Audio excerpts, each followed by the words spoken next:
SYF 近期动作频频，甚至还被 M&A 完成了导致收购，这将会是价暴涨的前奏吗 ？Hello， 大家好，这里是扭转乾坤，一个通往马股大门的频道，阅股无数，通晓股市里的点点滴滴，就从这里开始。今天小编我要聊聊一家公司 SYF， 而这一家公司也正在面临着重大的变化。除了近期完成了导致收购，并把公司名字换成 M&A 之外，公司也拥有了与前身 SYF 截然不同的业务。那么在这些频频的大动作当中，又会有怎么样的玄机呢？今天的影片将为你们揭晓其中的奥秘。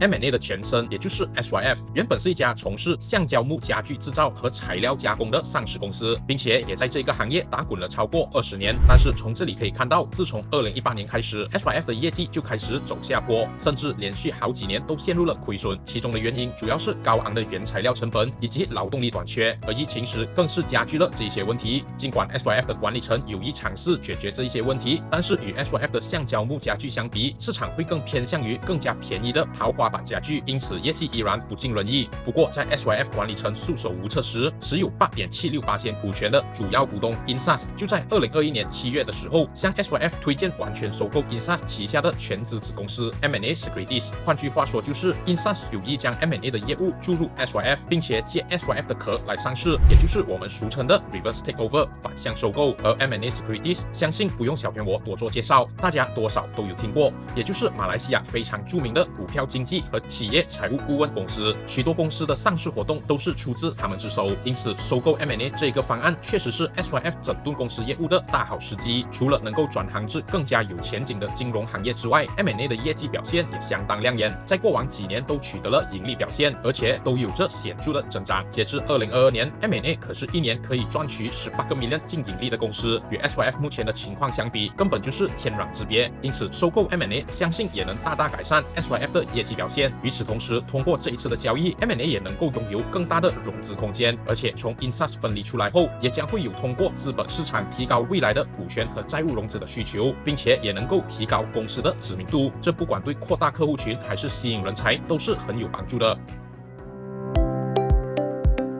那想要收购一家公司，当然也必须付出一定的成本，而这个成本的报价是高达222个 million。不过 SYF 目前的业务表现也都每况愈下，可想而知 SYF 一下子拿出222个 million， 并非一件容易的事。那可以怎么办呢？没错，就是可以通过股票收购的方式来完成这一整个交易，也就是222个 million，SYF 将会通过以每股22令吉，大约1个 billion 的新发行股来支付。在经历了2年左右的时间后，这个交易也终于在2023年5月10完成，并且 SYF 也在6月10正式改名为 M&A Equities Holding Berhad。与此同时，大股东 Insas 的股权也从原先的 8.768% 飙升至 67.12%。不过讲到这里，不知道大家有没有出现一个疑问，那就是当一家上市公司的最大股东持有超过33% 时，就会触发强制性收购机制 Mandatory Offer， 也就是说必须发文告表示 Insas 将收购其余的股票。不过为什么 M&A 至今为止却还没发布任何相关的文告呢？其实 M&A 根本就不需要发布收购股票的文告，因为在3月的时候 Insas 是已经获得了 SC 的批准，并拥有豁免权，也就是在这一次的交易案所获得的股权，就算超过了33%，也不会触发强制性收购。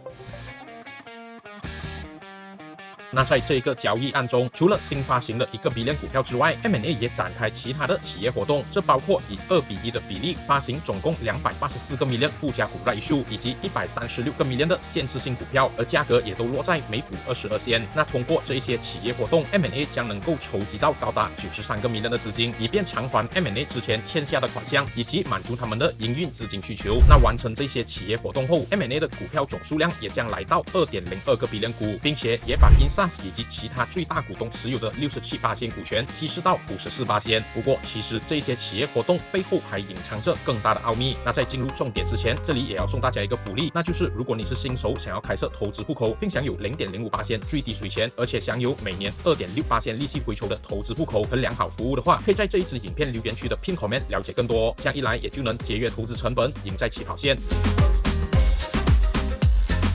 那其实小编我也在之前 Digistar 的影片提过，那就是很多上市公司在企业活动期间都会有一番活动。那根据过往的数据，很多公司的股价在完成附加股的企业活动之前，都会悄悄的先偷跑。不过前提是要符合2个条件，那就是第一，附加股的认购率要高；第二，股票市场价格也要低于附加股的认购价格。那为什么这么说呢？因为以简单逻辑来思考这个问题，如果一家上市公司做了 right issue， 它的目的就是为了筹钱，股价越高，筹的钱也越多，所以往往在 payment date 之前会推高股价，来营造一种 subscribe right issue 可以用更低的价钱来得到更高价值的股票，以吸引人们去投钱。但是 right issue 其实还有一个隐藏功能，那就是可以增加股权。而在这种情况的话，市场价通常都会低于或等于 right issue 的价格，因为这样一来，散户就会觉得没有必要去 subscribe right share， 而背后的有心人就能全盘拿下所有的 right share。那票到手后会做什么？这个应该就不需要多做解释了。那么话说回来 ，M&A 有符合这一些条件吗？首先，根据 M&A 6月22号的公告，我们可以看到他们的附加股的认购率是已经超额认购，因此这里就满足了第一个条件。那第二条件呢 ？M&A 的附加股价格每股22仙，在完成附加股发行之前，他们的股价大多数都是低于22仙，或者保持在这个价位，因此也算是符合了第二个条件。那么完成了这2个条件的 M&A， 股价又会有怎么样的表现呢？可以看到这家公司在6月27日时，股价就开始蠢蠢欲动，然后在隔天，也就是 SYF 正式改名为 M&A 时，股价也立即上涨到了26仙，随后股价更是飙涨到了27仙。而其实早在6月的时候，小编我就在看透股市俱乐部分享过给我们的会员，而当时的股价也才22仙，也就是获得23%的涨幅。那如果不想再错过这些拥有暴涨潜力的公司，那就马上点击以下链接 PM 我们，以便可以第一时间获取我们的独家分析报告，内容会比影片来得更详细哦。